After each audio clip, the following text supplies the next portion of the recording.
အားလုံးပဲမင်္ဂလာပါကျွန်တော်ဒီခေါက်ပြောပြမှာတော့ Python format အကြောင်းပဲဖြစ်ပါတယ် format ဆိုတာဘယ်လိုလဲဆိုရင်ကျွန်တော်တို့စာကြောင်းတွေကို format ရိုက်တာပေါ့နော်ကျွန်တော်ရေးနဲ့ကျွန်တော်ပြပါမယ်နော်ဟုတ်ပြီကျွန်တော်အရင်ဆုံးကျွန်တော် value တစ်ခုသတ်မှတ်လိုက်မယ် a မဟုတ်ဘူး name ဆိုပြီးသတ်မှတ်လိုက်မယ် name ဆိုပြီးတော့မောင်မောင်နော်မောင်မောင်အသက်ကိုစနစ်နော်တွဲဆိုပြီးပြလိုက်မယ်နော်ဟုတ်ပြီအဲ့တော့ကျွန်တော်တို့ပြင်မယ် print နော် is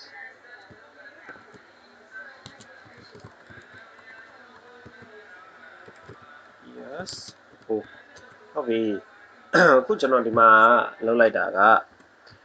ဒီတဲကိုမောင်မောင်ထည့်ခြင်းတယ်ပြီးတော့ဒီမှာကျတော့တွဲဆိုတဲ့စကားလုံးလေးကိုထည့်ခြင်းတယ်အဲ့တော့ကျွန်တော်တို့ဘယ်လိုထည့်မလဲဆိုရင်အနောက်မှာ dot format ဆိုတဲ့ type လေးနဲ့ထည့်ပေးရဒီမှာအနားခောက်လိုက်ရင်ဒါထွက်လာတယ်ပေါ့နော်သူ keyboard design လေးဟုတ်ပြီအဲ့ဒါတွေဖြတ်လိုက်မယ်ဟုတ်ပြီကျွန်တော်တို့ဒီမှာပထမအဆုံးနေရာမှာဗာထည့်ခြင်းတာလေဒီမှာမောင်မောင်ဆိုတော့ပထမအဆုံးနေရာမှာ name ဟုတ်ပြီဒုတိယနေရာမှာဗာထည့်ခြင်းတာလေအသက်ဟုတ်ပြီနော်ဟုတ်ပြီအဲ့လိုပုံစံလေးအဲ့တော့ကျွန်တော်တို့ဒီ program လေးကို run ကြည့်အောင်မောင်မောင် is 12 years ဆိုအကယ်၍ဒီအရှိမှသာ age ထည့်မယ်မောင်မောင်ဟိုပါမပေါ့ name နော် name ထည့်မယ်ဆိုရင် program ဘယ်လိုဖြစ်မလဲဆိုရင်12 is မောင်မောင် years ဟိုအဲ့လိုပုံစံပေါ့နော်ကျွန်တော်တို့ဒီရှိရ value ထဲမှာကိုထည့်မဲ့ကောင်ကိုအဲ့လို value လုပ်ပြီးတော့format ရိုက်ပြီးတော့ထည့်တာပေါ့နော်ဟုတ်ပြီအဲ့ဆိုရင်ကျွန်တော်တို့နောက်ထပ် format တစ်ခုထပ်ရေးကြည့်အောင်ဟုတ်ပြီ013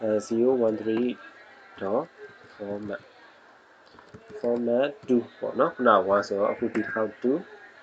အဲ့ဒါခေါက်မယ်ဟုတ်ပြီ format 2မှာကျွန်တော်ဒီကစာကိုကျွန်တော် copy လုပ်လိုက်မယ်နော်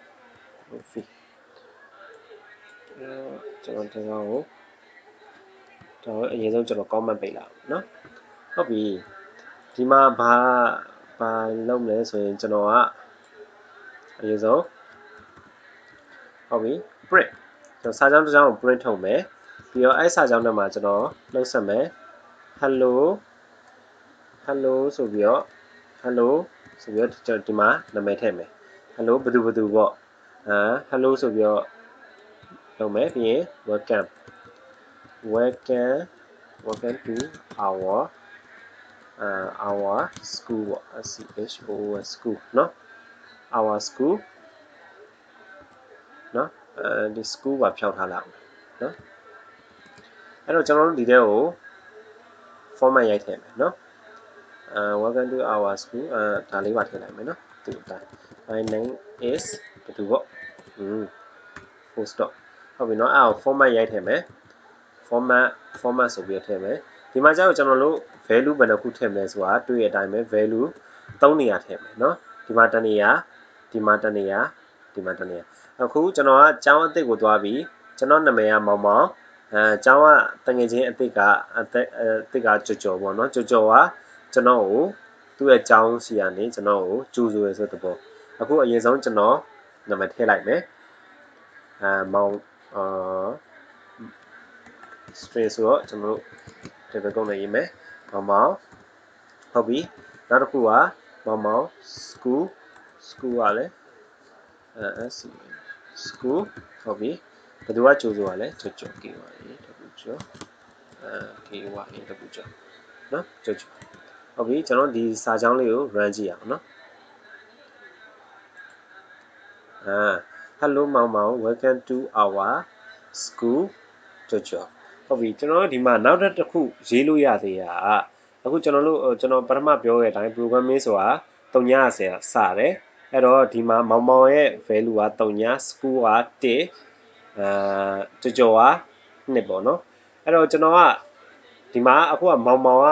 ကြော်ကြိုဆိုထားတာပေါ့နော်အခုဒီနေရာမှာမောင်မောင်ကြိုဆိုတဲ့ပုံစံလုပ်မယ်အဲ့တော့ကျွန်တော်တို့ဒီမှာ value လေးထည့်ပေးလိုက်ရုံပဲအဲ့တော့ကြော်ကကျောင်းသား1ဆိုတော့2မောင်မောင်က3ညနေရာမှာရှိတယ်ဟုတ်ပြီအဲ့တော့ school ကတော့ school တိုင်းပဲပေါ့နော်1ဟုတ်ပြီအဲ့တော့ကျွန်တော် run ကြည့်လိုက်မယ် အဲ့တော့ value ပြောင်းသွားတော့လား hello ကျော် welcome to our school my name is မောင်မောင်အဲ့လိုပုံစံလေးပေါ့နော် okay နားလည်မယ်ထင်ပါတယ်ကျွန်တော်နောက်ဗီဒီယိုမှာဆက်တွေ့ကြပါပေါ့